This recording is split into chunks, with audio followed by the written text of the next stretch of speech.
Tonight, an investigation is underway in Geauga County after a plane carrying a federal inmate made an emergency landing. Good evening and thanks for joining us. I'm Laura Queso. That plane then went off the runway. Our Isabel Lawrence has been at the Geauga County Airport all day and has details about what went wrong and who was on board.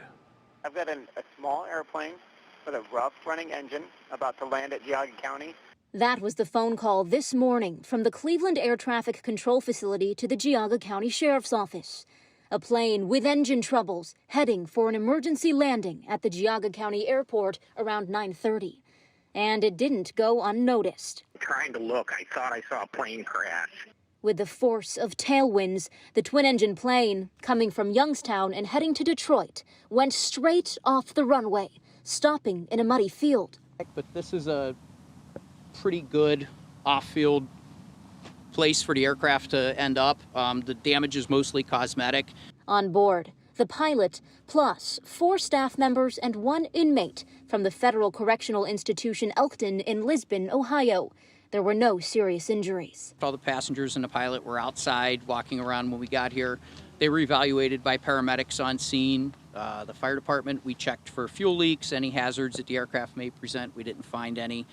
Now the FAA and NTSB will investigate. Middlefield fire officials saying this is the second incident in the past 3 months involving an aircraft down. Yeah, it scares me. Too many for Bob Hostetler, who lives behind the airport. He says he's had a glider crash through his pine tree and a small plane land in his yard. It definitely makes me nervous. I believe that, the whole neighborhood gets nervous at times. The main thing is damage to property and life, and I'm glad nobody did get hurt.